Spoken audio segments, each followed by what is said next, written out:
um alicerce a respeito de noções gerais das reações químicas. Bom, sempre que eu tenho um fenômeno químico, eu tenho um fenômeno onde a estrutura, a natureza da matéria muda. Então, se eu tivesse água passando de líquido para vapor, eu continuaria tendo água no estado final. Estado inicial, líquido. Estado final, vapor. Eu continuaria tendo água. Então, não foi feita nenhuma alteração na estrutura íntima da matéria. Isso significa que isso é um fenômeno físico. Enquanto que um fenômeno químico existe entre o estado inicial e o estado final, existe uma transformação da natureza da matéria. Então, essas transformações, elas acontecem apenas ao nível da eletrosfera nas reações químicas. O núcleo fica inalterado, de maneira que os átomos que estavam aqui no estado inicial são os mesmos átomos que aparecem no estado final. Então, lembra que eu chamo um determinado átomo pelo número atômico. Então, sempre vai aparecer carbono desse lado, carbono desse lado. Nunca vai ter carbono desse lado e vai aparecer boro do lado de cá. Isso não vai acontecer porque são reações químicas, não são reações nucleares. Então, as reações químicas movimentam a eletrosfera e não a eletrosfera toda, mas a camada de valência. O estado inicial de uma reação química eu chamo de reagentes, enquanto o estado final eu chamo de produtos, perfeito? Aí o que eu tenho? Eu tenho aqui, ó, A mais B dando C mais D. E aí eu tenho sempre uma seta que separa o estado inicial do estado final. Essa seta está indicando o quê? É como se eu colocasse aqui, ó, abrisse aqui para eu ver o que está por detrás da seta. Então, eu estou colocando aqui que a seta indica o quê? Uma transformação. A mais B, de alguma forma, foi transformada em C em D. Então, aconteceu aqui um fenômeno que transformou A e B em C em D. Então, estou ensinando vocês a interpretarem, que a gente faz isso automaticamente, mas não interpreta. Então, a seta está indicando que entre o estado inicial e o estado final houve uma transformação química na eletrosfera, que eu não sei de que maneira, ainda só por simplesmente essa notação, essa transformação aconteceu. Então, existe uma linguagem química, a linguagem das setas. Essa seta, então, plana, com duas cabeças, vai indicar transformação. Enquanto que quando eu tenho duas setas, uma em um sentido e outra em outro sentido, indicam uma transformação onde estabeleceu-se um equilíbrio entre os reagentes e os produtos. Então, aqui é quando há um equilíbrio entre os reagentes e os produtos. Essa seta aqui, que ela é dupla, né? Uma seta só que tem aqui, ó, essa situação dupla, essa seta dupla, o que acontece é que ela nunca é usada em reações e ela não tem o sentido de transformação. Ela não indica que uma coisa está se transformando na outra. Ela indica o que? Uma composição de uma estrutura que eu coloco do lado de cá com outra estrutura que eu coloco do lado direito. Perfeito? Então, vamos lá. Se eu tenho aqui uma reação, nós estamos falando de química orgânica. Então, nós vamos falar de reações orgânicas. Aí, vocês vejam aqui, que eu tenho o clorobenzeno reagindo com hidróxido de sódio em água para dar um fenol e cloreto de sódio. Olha só, esse daqui é o composto orgânico onde aconteceu a transformação. O que eu percebo? No composto orgânico, aqui no estado inicial, nos reagentes, eu tenho a transformação de uma ligação CCl para o estado final, uma ligação CO. Esse composto orgânico aqui, ele é chamado de substrato. Veja que eu tenho aqui mais de um reagente. Esses dois aqui são reagentes, fazem parte do estado inicial. Só que eu estou chamando esse reagente aqui, que é o composto orgânico, onde eu estou visualizando a transformação orgânica, né? Que nós estamos estudando química orgânica, de substrato. E aí eu vou ficar me referindo o tempo inteiro como produto a esse composto no qual o substrato se transformou, embora existam outros reagentes e outros produtos, perfeito? Então, os orgânicos, eles vão sempre se referir a algo principal, dentre tudo aquilo ali, todo aquele meio ali, o que nós estamos visualizando? O substrato e o produto. Então, muitas vezes, os químicos orgânicos não fazem a representação da reação química dessa maneira que está aqui. O que eles fazem? Eles muvucam tudo na seta, tá? Julguem-nos. Tá? Assim que os orgânicos fazem. Por quê? Porque dessa maneira aqui, ele está explicitando o substrato e o produto, que para ele o que interessa é o que? A transformação que aconteceu no produto orgânico. Esse pessoal todo aqui é o coadjuvante que vai promover a transformação no maravilhoso salve-salve composto de carbono. Perfeito? Então, a gente costuma colocar na seta aqui o quê? Condições de reação, sais que possam ter sido usados, bases e tal, e explicitar os compostos orgânicos de um lado ou de outro. Então, nessa seta, a gente pode escrever bastante coisa, tá? Eu posso colocar aqui, ó, nessa seta eu posso escrever quais são as condições de reação. O que poderia ser escrito na seta? Exemplo, solvente, qual é a fonte de energia. Nesse caso, esse deltazinho aqui, ele indica o quê? Que a fonte de energia é o calor, eu estou utilizando aquecimento. Muitas vezes é colocado o tempo de reação, outras vezes o rendimento da reação, perfeito? Ácidos, se foram utilizados ácidos, bases, então existe uma reação ácido-base ali como etapa naquele processo, catalisadores. Uma coisa importante é quando colocamos assim, ó, vamos supor que fosse assim, ó, NaOH aquoso, 2HCl aquoso. E aí sim, dando aqui o fenol. O que isso queria dizer? Qual que é a representação disso? É que primeiro formou-se, né? Primeiro fez-se a reação do clorobenzeno com NaOH em água, aí gerou-se alguém e em seguida tive que acidificar. Então, são duas etapas, são duas reações em sequência. Percebem? Se vocês colocarem assim, ó, NaOH, seta, HCl, não fez nada. Esse daqui significa, se você coloca na mesma seta sem colocar aqui reagiu primeiro, gerando alguém, depois é que entrou esse daqui, se vocês não fizerem isso, vocês estão dizendo que vocês colocaram NaOH e HCl no mesmo meio, no mesmo balão de reação, no mesmo momento. O que isso significa? Simplesmente um reagiu com o outro e deu sal. O composto orgânico ficou olhando isso acontecer e não aconteceu nada com o composto orgânico. Então, a linguagem que vocês utilizam é essencial para realmente demonstrar o que vocês estão querendo dizer, que senão vocês vão falar, gente, vamos em química orgânica, tá?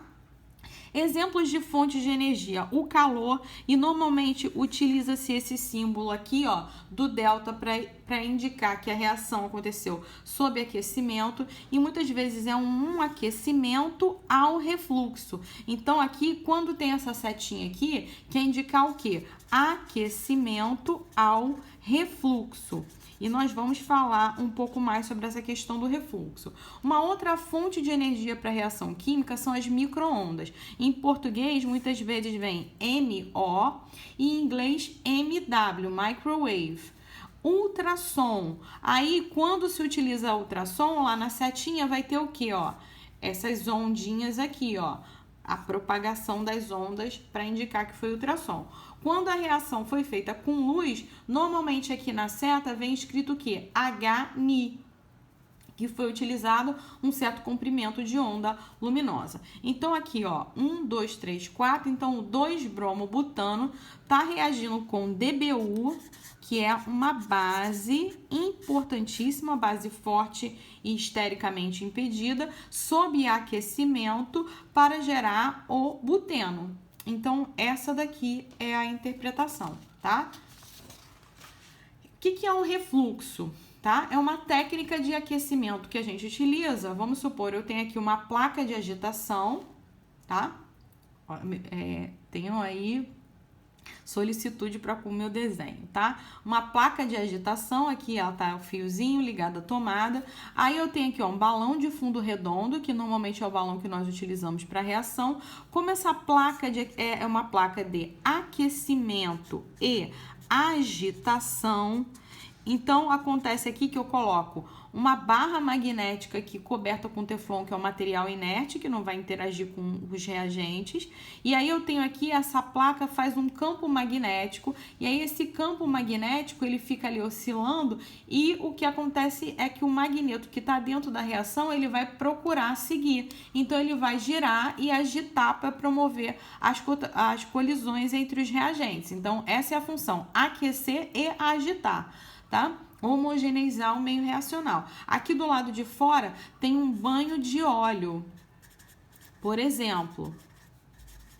Então, quando eu estou utilizando aquecimento, o que vai acontecer? A placa aquece o recipiente, passa calor para o óleo, que passa calor para o vidro do balão, que por sua vez passa calor para esse meio reacional. Então, quando vocês veem aqui é o H, heating, aqui S, steering. O que é steering? Agitação. Então, quando você liga o botão S, começa a agitar. Quando você liga o botão H, começa a aquecer. Aquecimento. Só que aí vocês vão ver aqui uma temperatura aqui, vamos supor 150 graus Celsius. Não significa que aqui dentro do balão tá 150, porque embora ele esteja jogando um calor, esse calor se perde porque ele dá para o recipiente, que depois passa. Então, quando chega aqui dentro do balão, já tá em uns 20, 30 graus abaixo do que tá aqui. Então, nunca a gente segue essa temperatura que tá aqui, tá bom? Ou a gente coloca um termômetro dentro do balão ou pelo menos aqui do lado de fora, perfeito? Aí a gente coloca aqui um equipamento, uma vidraria chamado condensador de refluxo. Então, quando eu vou utilizar a técnica do refluxo, eu vou acoplar esse balão onde está acontecendo a reação a essa vidraria chamada condensador de refluxo. Aí, o que vai acontecer? Eu vou começar a aquecer. Aí, o solvente dessa reação, ele vai atingir a temperatura de ebulição, ele subiu aqui o vapor. Aí, quando ele chega aqui, essa estrutura está sendo refrigerada pelo lado de fora, então tá passando água do lado de fora, tá? Aqui, ó, não, essas bolinhas por onde ele passa não tem contato com a água do lado de fora. Só que a parede é resfriada. Então, quando o vapor sobe aqui e entra em contato com essa parede resfriada, ele condensa. Quando ele condensa, ele escorre de volta para dentro do balão. Como a temperatura de ebulição é igual à temperatura de condensação, então o que está acontecendo? Vamos supor que isso aqui é o etanol. Então, a 78 graus Celsius ele entra em ebulição. Aí o vapor forma-se, ele sobe, aí chega aqui, ele entra em contato com a superfície fria, condensa. A temperatura de condensação é a mesma temperatura de ebulição, então ele não muda de temperatura e desce líquido. Depois acontece a mesma coisa, sobe, desce, ele fica aprisionado nessa estrutura. Então, refluxo é a técnica de manter o solvente na sua temperatura de ebulição. Vamos repetir isso, é muito importante. Refluxo é a técnica de manter o solvente à temperatura de ebulição. Existem vários sistemas de agitação que servem então para homogeneizar os reagentes, tá? O meio reacional e para promover o que? As colisões entre os reagentes de forma que a reação aconteça. Então, existe sistema de agitação magnético, mecânico, orbital, vórtice, para citar alguns. Eu vou tentar colocar aí um link para vocês verem as estruturinhas, porque é interessante a gente ver a teoria, né, conversando com a prática. Bom, solventes, principais solventes utilizados na química orgânica. Eu tenho solventes apolares, que são os hidrocarbonetos. é importante vocês lerem lá o tópico sobre comprimentos de ligação e polaridade de ligações para poderem entender isso aqui. Solventes apolares são os hidrocarbonetos. Então, eles têm momento de dipolo resultante aproximadamente 0, né? Momento de dipolo resultante bem baixinho. Então, eu tenho aqui o hexano, é super utilizado nos laboratórios, o ciclohexano, o éter de petróleo. O que é o éter de petróleo? É uma mistura de hidrocarbonetos com ponto de ebulição próximo ao do pentano.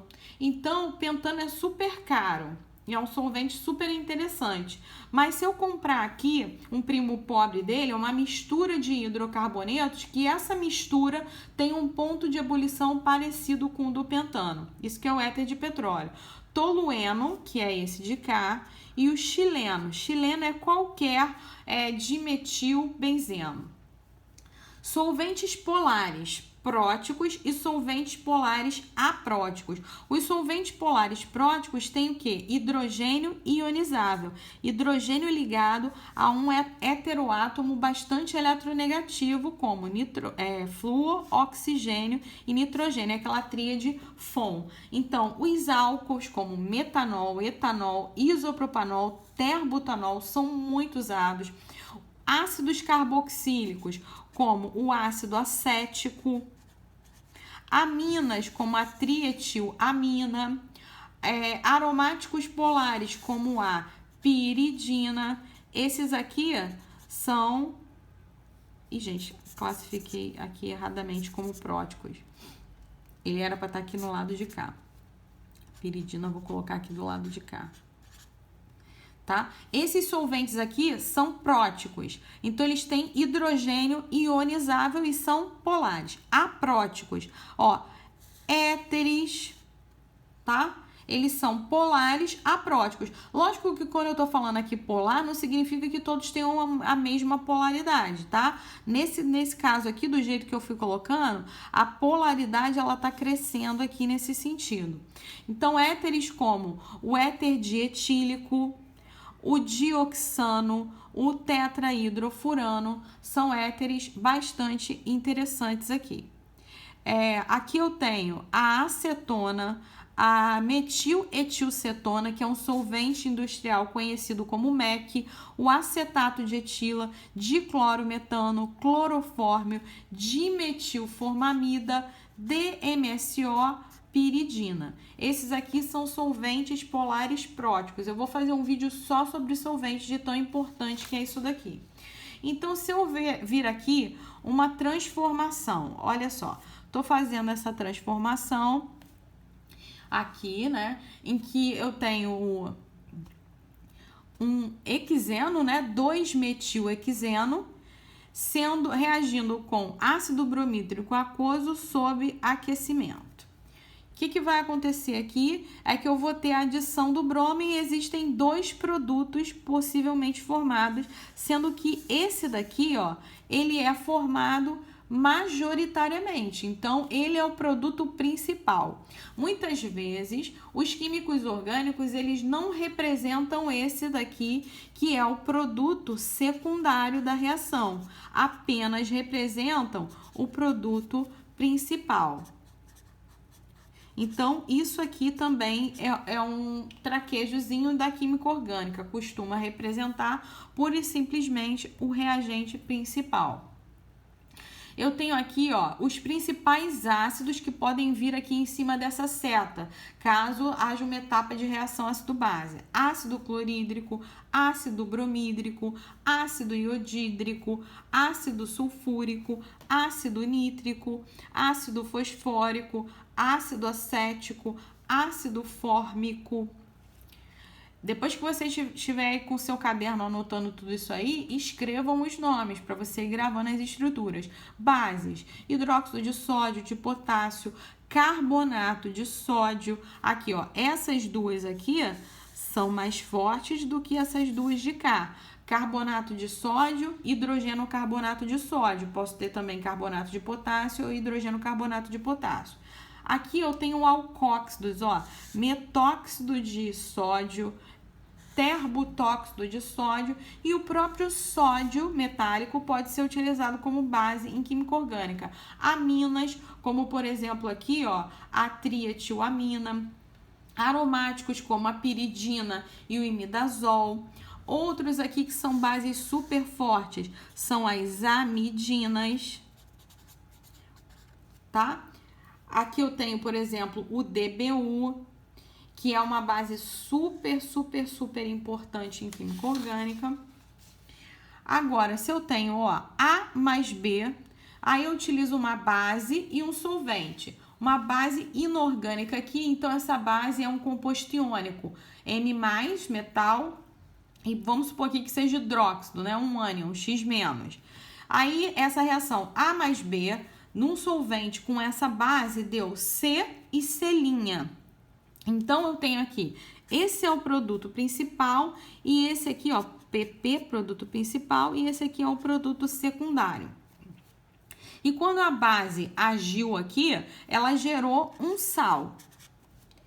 No final da reação, eu vou ter uma mistura de reação, que vai conter solvente, base que não reagiu, reagente que não reagiu completamente, produto, subproduto, sal, né? Ó.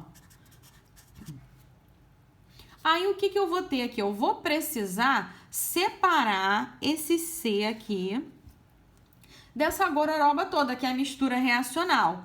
Então, o que vai acontecer? Vou fazer processos laboratoriais que eu vou chamar de isolamento, onde o solvente vai ser removido, onde o produto ele vai ser isolado, ele vai ser o que? Destacado, removido dessa mistura reacional. Aí eu tenho técnicas de isolamento. Que técnicas são essas aqui? Por exemplo, filtração, evaporação, destilação e extração. Quando eu aplico essas técnicas, aí eu vou ter o quê? O solvente vai ser removido, algum sal, alguma base vai sair dali. E aí eu vou ter, no final das contas, o quê? Um produto que está impuro, que ele não está mais no meio reacional, ele está isolado, separado, mas ele contém impurezas daquele meio reacional. Então, o que eu vou fazer agora? Eu vou partir para um processo chamado purificação. E a partir, sim, desse processo, eu vou obter um produto puro. Que processos de purificação são esses? Cromatografia, sublimação, recristalização, destilação. Então, são etapas diferentes. Depois que eu fiz uma reação, eu vou ter que obter o produto separado lá na minha mão e o produto puro, né? Imagina você ingerindo aí um medicamento que o produto está ali com impurezas terríveis. Então, vai ter que ter um processo de purificação e ele vai ter que ser vendido num grau de pureza aceitável, de forma a não causar problemas na saúde. Então, ele vai ter que ser isolado e purificado. É importante também a gente verificar o seguinte: quando a gente tem um composto qualquer e a gente coloca ele num solvente, podem existir dois processos. Um processo de dissociação, onde não está acontecendo uma reação química entre o solvente e aquele sólido que eu coloquei para ser dissolvido. Simplesmente o que está acontecendo é que o solvente vai separar as espécies que contém que estão contidas naquele sólido. Então, quando eu tenho aqui o hidróxido de sódio, ele é um sólido iônico. Então, existe aqui uma rede cristalina, onde os íons são atraídos um ao outro. Então, o íon negativo atrai o positivo, que atrai esse outro, que atrai... Então, existe uma rede aqui de atração. Quando eu coloco no solvente, o cátion vai ser separado do seu ânion. Então, eu vou continuar tendo sódio mais, que eu tinha aqui, e hidróxido menos que eu tinha. Só que agora eles vão estar separados, não vão mais estar numa forma cristalina. Então, o ânion ele vai estar circundado, solvatado pelas moléculas do solvente. Então, quando eu escrevo aqui sódio aquoso, o significado é esse, ó, é um sódio circundado por moléculas de água, solvatado. Quando eu escrevo hidróxido aquoso, acabou que eu botei aqui o cloreto ao invés de ser o hidróxido, né? Quando eu tenho sódio aquoso e hidróxido aquoso, significa isso, circundado pelas moléculas do solvente, solvatado. Então, aqui, o hidróxido, ele tá o quê? Com as moléculas de água voltando para o hidróxido, várias dessas moléculas de água cercando o hidróxido com seu polo positivo voltado para o ânion. E aqui eu tenho o cátion sódio e o solvente com seu polo negativo voltado para o sódio. Então, quando só as moléculas do soluto são separadas, eu chamo isso de um processo de dissociação. Já quando eu tenho aqui, ó, um soluto que ele não é iônico, ele é um composto covalente, neutro aqui, não tem íons, e eu aplico o solvente e acontece aqui formação de íons, então aconteceu uma reação química entre o solvente e esse soluto. E eu vou chamar essa reação de ionização, porque eu tinha um composto covalente que, ao ser solubilizado, gerou íons. Então, a água solubiliza o HCl porque ela gera íons que são agora solúveis. Tá? Então, da mesma maneira, eu vou ter aqui o Cl- solvatado e o H3O+, solvatado. Esse aquoso aqui significa solvatado. Lembrando que solvatado é ele aqui circundado pelas moléculas do solvente. Ó, o cloreto aqui representado sendo atraído pelo polo positivo das moléculas de água. Perfeito? Na próxima etapa, a gente vai estudar os aspectos cinéticos e termodinâmicos das reações.